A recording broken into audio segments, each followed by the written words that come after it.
तोहरे खातिर करिले कमाई आके हम परदेस। तोहरे खातिर करिले कमाई आके हम परदेस। गेहूं के खटनिया में चोट के खटनिया में करिया हो जाए फेस। कइले अब कटिया छोड़ कि घर ही में खटिया तोड़।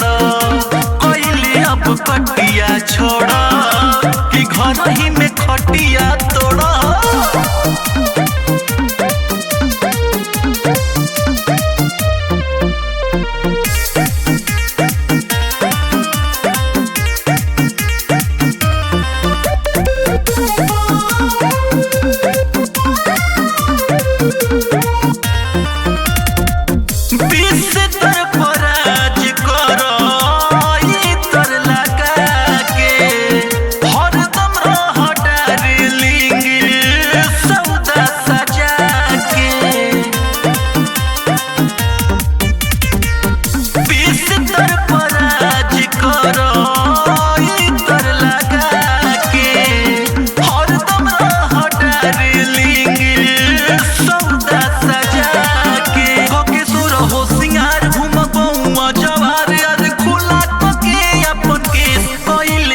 कटिया छोड़ कि घर ही में खटिया तोड़।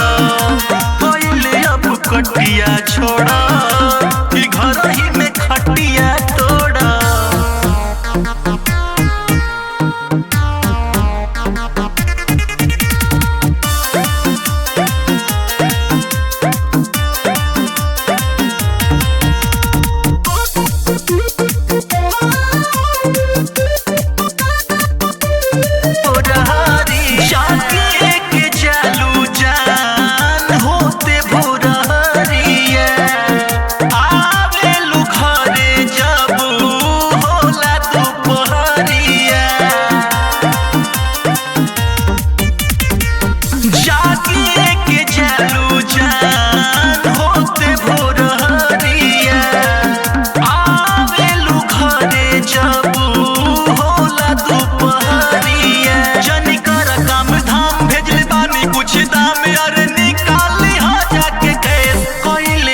कटिया छोड़।